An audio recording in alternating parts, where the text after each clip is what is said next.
bendiga, hermanos. En este día estamos a punto de compartir la palabra de Dios. En este día jueves estamos contentos de hacerlo, y también en estos días vamos a estar ya a punto de anunciarle el día de reapertura de nuestra congregación para que usted pueda venir y gozarse juntamente con nosotros. Quiero llevarlo al libro de Samuel, al primer libro de Samuel, capítulo 3, versículo del 1 al 13.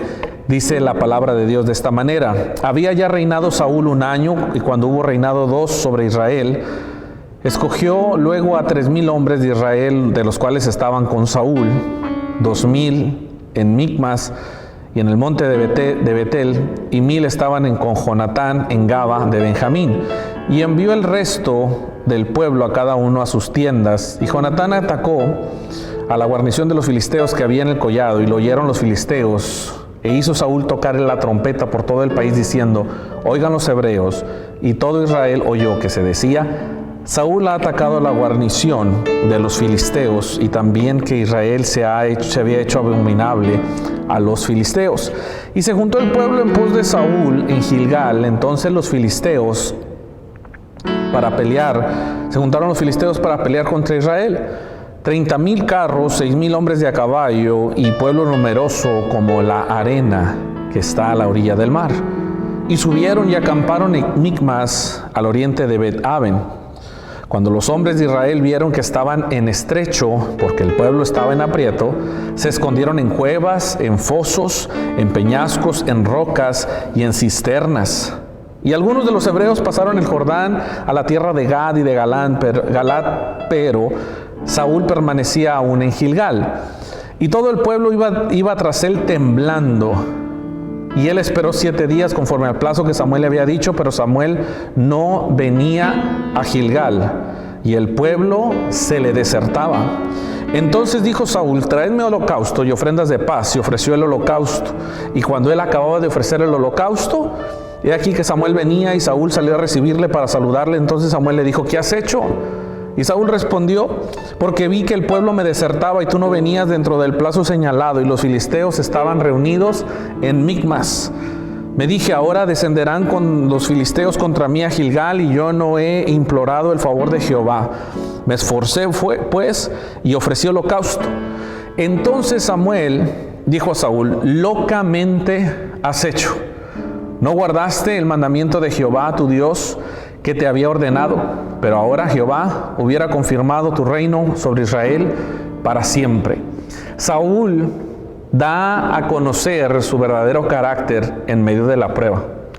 Saúl, siendo el primer rey de Israel, un hombre que sabe pelear, un hombre que sabe batallar, que sabe derrotar al enemigo, un hombre que es valiente, un hombre que tiene coraje, un hombre que es arrojado, un líder y bien hecho a través de la transformación que Dios hizo en él, porque antes de esto era un hombre tímido, era un hombre que no quería ser visto. Dice la Biblia que el proceso de Saúl empezó cuando el Señor lo mandó llamar, o el Señor lo escogió, o el Señor lo puso como el rey de Israel. Ahora, el problema de este asunto es que dentro de lo que Dios permitió para el pueblo de Israel, era que Saúl era un capricho cumplido por Dios por tener un rey. El problema era que Dios quería hacer manifiesta su voluntad en Israel, pero Israel no quería que Dios reinara, querían reinar ellos. Y Dios le dice: está bien, vamos a ponernos de acuerdo y vamos a poner a un rey, vamos a poner a Saúl. El problema es que Saúl tampoco desea que gobierne Dios, sino que quiere gobernar él. Y el problema que todos los cristianos tenemos es que no queremos que Dios gobierne nuestras vidas, sino queremos gobernar nosotros. Dios empieza a transformar a Saúl de una manera en que primero le cambia el corazón, enseguida le da de su espíritu, y en tercero le cambia el lenguaje. Empezó a profetizar. Dios quiere cambiar, hermano, tu corazón. Dios quiere llenarte de su espíritu, y también quiere cambiar tu lenguaje por un lenguaje de vida. Hoy en día, si algo necesitamos los cristianos, es un lenguaje de vida. Vemos tanta mortandad, tanta infección, tanta calamidad, que solamente es lo que se apodera de nuestras conversaciones por teléfonos y a la hora de tomar el café o de tomar el té. Las muertes. ¿Quién se murió? ¿Quién se está muriendo? ¿Quién la libró? ¿Quién no la libró? Y Dios lo que quiere cambiar en nuestro lenguaje es un lenguaje de muerte por un lenguaje de vida. Aprendamos a hablar de vida, aprendemos a hablar de lo que Dios desea. El problema es que Saúl no quería que Dios gobernara, quería gobernar él. Ahora, el mismo problema lo tenía Israel y siempre lo ha tenido. Quieren gobernar ellos y no desean que Dios gobierne sobre ellos. Ahora, en este pasaje yo veo por lo menos tres cosas que desestabilizan el ministerio. Tres cosas que por lo menos desestabilizan tu vida espiritual. Tres cosas que se convierten en un motivo para tirar el arpa, tirar la toalla, darle la espalda a Dios. Y quiero decirte que estos motivos son motivos de grandes ligas, son motivos fuertes, son motivos de problemas marca, como dirían las caricaturas, marca Acme, grandes, difíciles. El primer desestabilizador de la vida cristiana que yo veo en la vida de Saúl es que empezó a darse cuenta que la gente se le estaba yendo. Uno como ministro, muchas de las cosas que duelen como pastor es que la gente se te vaya. Entendemos cuando la gente se cambia de ciudad, de iglesia, porque le queda una más cerca, porque su trabajo está más lejos, porque se movió de ciudad, porque alguien lo invitó, porque alguien lo conoce, porque su familia está allá. Pero desertar de la iglesia, del camino de Dios, duele mucho para un pastor ver a una familia irse, o a un individuo. Duele mucho ver cómo la gente se va o deserta del camino de Dios o de una membresía como tal en una congregación. Una de las cosas que empezaron a ponerle presión a Saúl es que la gente se le estaba yendo. Hermano, ¿cuántas cosas no hacemos cuando la gente se nos va? ¿Cuántas cosas no hacemos cuando todos desertan y nosotros nos quedamos? Yo recuerdo, y algunos no me dejarán mentir, yo crecí en una iglesia pentecostal, por lo pronto parte de mi conversión la viví aquí en Estados Unidos.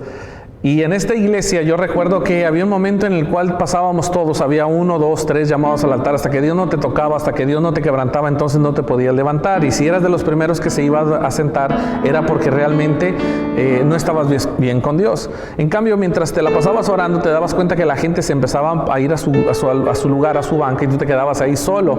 Y había una presión grande por decir, ya todos se pararon, ya todos están en su casa, ya todos se quieren ir a cenar, y tú sigues orando. Y había una presión.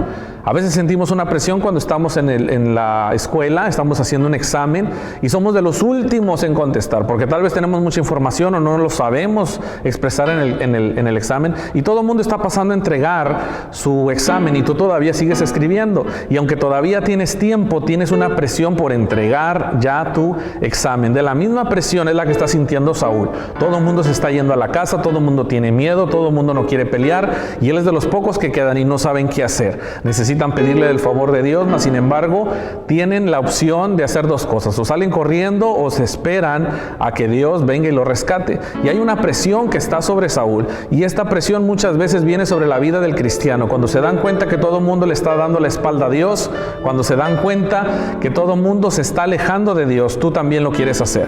Te das cuenta en que ya nadie cree a Dios, que nadie va a la iglesia, que nadie se congrega, que nadie está apoyando, que nadie quiere ser cristiano, y tú dices, yo tampoco lo quiero ser. Y es que hay una presión mediática, hay una presión sobre nosotros. Estás en el salón y todo el mundo está a favor del aborto, y todo el mundo está a favor de las feminazis, y todo el mundo está a favor de la legalización de la marihuana, y todo el mundo está a favor de que se quite la policía, que reine la anarquía, y tú no sabes qué hacer. Y hay una presión. Ahora, esta presión la está sintiendo también Saúl. Se está quedando solo en la batalla, se está quedando solo al momento de dar la guerra, se está quedando solo al momento de enfrentar el problema. Todo el mundo se va y se está quedando solo. ¿Cuánta presión no existe también dentro de los líderes cristianos, en los cuales todo el mundo se está yendo y tú te estás quedando? ¿A quién buscas? ¿A quién le pides ayuda? Y dice la Biblia que eso es uno de los grandes desestabilizadores del ministerio. Un gran desestabilizador de la vida cristiana, un gran desestabilizador del ministerio del Señor. Segunda cosa, otra de las cosas que terminan desestabilizando, y es que la respuesta no llega, y es que lo que Dios prometió se está tardando. Muchos de nosotros estamos confiando en una promesa que Dios nos dio, en una palabra que Dios nos entregó, pero la palabra todavía no se cumple, todavía no ha llegado el tiempo. Y es ese tiempo de desesperación de proceso el que nos hace desestabilizar nuestra vida espiritual, nos hace desestabilizar nuestro compromiso con Dios, nos hace desestabilizar el ministerio, cuando Dios prometió algo para ti y esto no llega. Mucha gente se desespera y deja las cosas porque la respuesta de Dios está tardando, porque la promesa de Dios tarda. La Biblia dice que Jesús dijo que regresaría por nosotros. Es una promesa que está vigente. Y como está tardando, mucha gente dice, ya se le olvidó. Y se está olvidando de que Dios cumple sus promesas y al mismo tiempo se está olvidando de la salvación tan grande que Dios les entregó. Siguiente cosa. No solamente Saúl está viendo que la gente se le va, Saúl está viendo que la promesa y la respuesta y la ayuda no llega, pero la tercera es que los enemigos se le están multiplicando. La tercera es que los enemigos se están juntando contra ti. La tercera es que ahora tú te estás moviendo por lo que ves y no por lo que crees. Estás viendo que todos tus problemas se te están multiplicando y ya no sabes qué hacer. Te tengo varias noticias.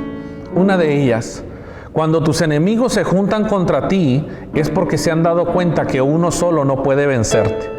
Cuando los enemigos se juntan y conspiran contra ti, es que se han dado cuenta de que hay alguien más grande y poderoso que está respaldando tu ministerio, que si fuera uno solo el que te hace la guerra, está seguro de que no puede vencerte. Y es por eso que se multiplican y es por eso que se juntan contra ti, porque se han dado cuenta que la unción que tú tienes, que el llamado que tú tienes, que el respaldo del Dios que tú tienes, no puede ser vencido a menos que conspiren, que hagan una junta, una alianza contra ti, porque de otra manera no podrán vencerte. Se te juntaron los enemigos, esa es una buena señal. Se dan cuenta del tamaño de Dios que tienes tú. Se dan cuenta de lo que Dios es capaz de hacer contigo si te pones en sus manos. Dice la Biblia que se le multiplicaron los enemigos. No te puedes dejar mover por lo que ves, sino por lo que crees. Hermano, en estos días, mientras los enemigos se multiplican, que no hay escuela, que no hay trabajo, que no hay dinero, que no hay salud, que no hay ingresos, que no hay forma de cómo salir adelante, en estos problemas, aunque se encuentren críticos, no pueden desestabilizar tu fe, no pueden desestabilizar tu ministerio, no pueden desestabilizar lo que Dios hará contigo. Aunque un enemigo o 1000 enemigos acampen en contra tuya, tú no vas a temer, porque Dios está contigo. Que estos factores que desestabilizan ministerios no se conviertan en los factores que desestabilizan tu ministerio. Por el contrario, se conviertan en un catalizador, se conviertan en un detonante en lo que Dios hará contigo. En estos días, yo quiero invitarte a que no dejes la fe.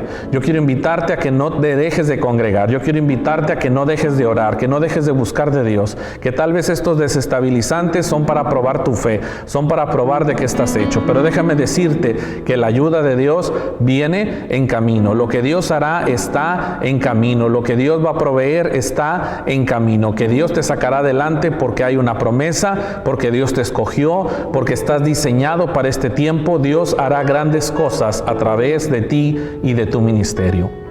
Dios te bendiga en esta tarde. Nos vemos pronto en el templo 44 Western Boulevard en la ciudad de Brownsville, Texas. Dios te bendiga.